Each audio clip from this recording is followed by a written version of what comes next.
Earlier today, I spoke with Kansas Republican Senator Roger Marshall about this issue around weapons shipments, Ukraine, and a lot more.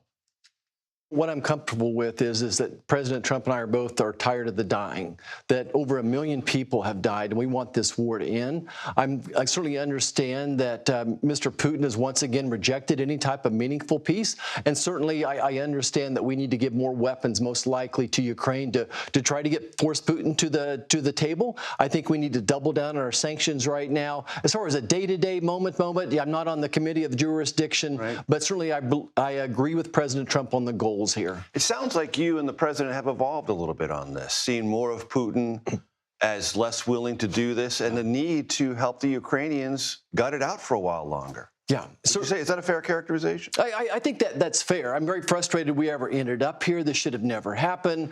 We could cry about that spilled milk. I just felt under the Biden administration is that we were going nowhere quickly, that he was not enforcing sanctions, that he was always a day late and a dollar short. I think President Trump has pushed very hard for a peace agreement and frankly is just treading water himself right now. Speaking of sanctions, as you know, Lindsey Graham, chairman of the Budget Committee, has a sanctions bill against Russia that would go straight at the energy sector. He says there's more than 80 senators. That means Republicans and Democrats on board. Are you on board? Are you waiting for the president to give you a green light to do that? I've tried to give the president maximum flexibility to finish agreement.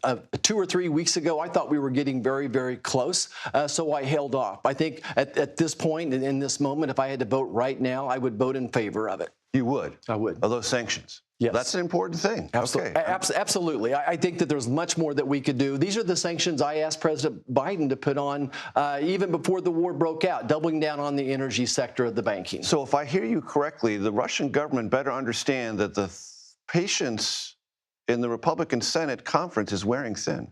You know, absolutely. Again, we want the dying to stop. I think that NATO's made some mistakes going forward. I think that we need to look at it through Russia's eyes just a little bit. Much like the United States couldn't tolerate Russian missiles in Cuba, I think Russia feels like they cannot tolerate NATO that close to them as well. I think this was a self-induced error on NATO's part, but nevertheless, here we are today, and we're going to try to clean up the mess. One other thing that happened this week. Are you satisfied with what you've heard from the Justice Department about Jeffrey Epstein?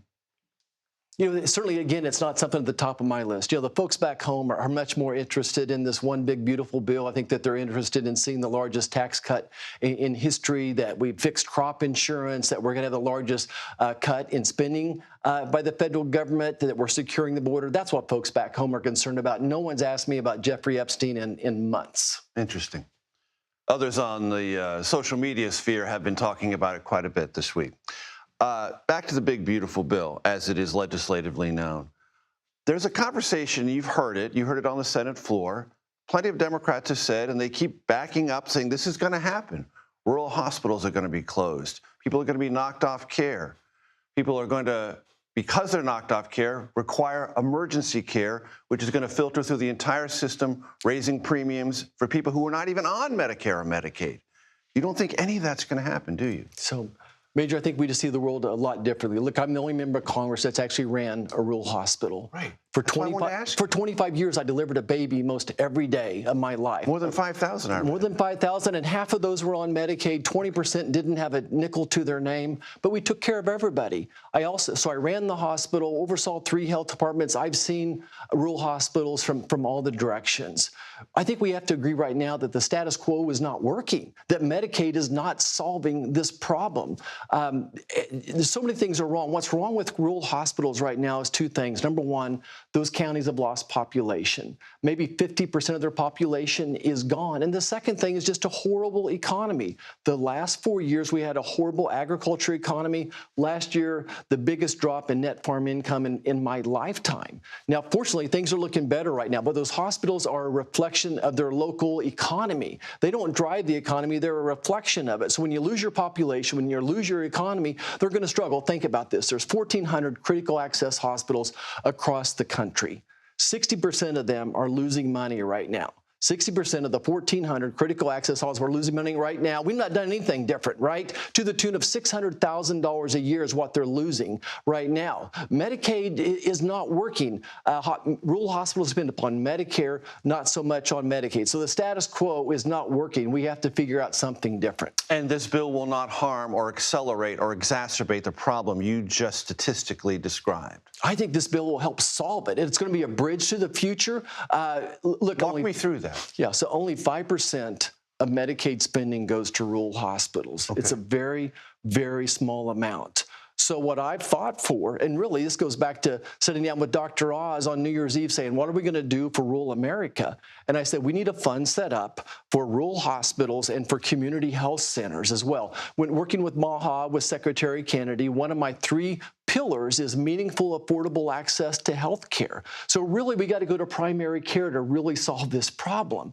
In the Medicaid population, you think about 90% of the spend is on 6 or 7 chronic diseases: heart disease, hypertension, obesity, diabetes, cancer, or I'm missing Alzheimer's and depression. We've got to get ahead of those. You know, my vision is to beef up the community health centers and give them meaningful primary care. Just because you have Medicaid doesn't mean you have access to care. A fourth of physicians do not accept Medicaid. Reimbursements are too low. And at least another group of that are, through their schedule, delay the care for those people well. They'll give you an appointment, but 6 months from now. So my patient I'm seeing in the ER with chest pain or with a neurological problem, I can't get her into a specialist for 6 months because she has Medicaid. So we need something besides Medicaid. Medicaid's the most broken system. We've seen it grow and grow. We want to protect Medicaid. We want to preserve it. We want to make it better. Roger Marshall, it's been a pleasure, sir. Good to see you. Thank you. You're always welcome here. Thanks for coming back. You bet.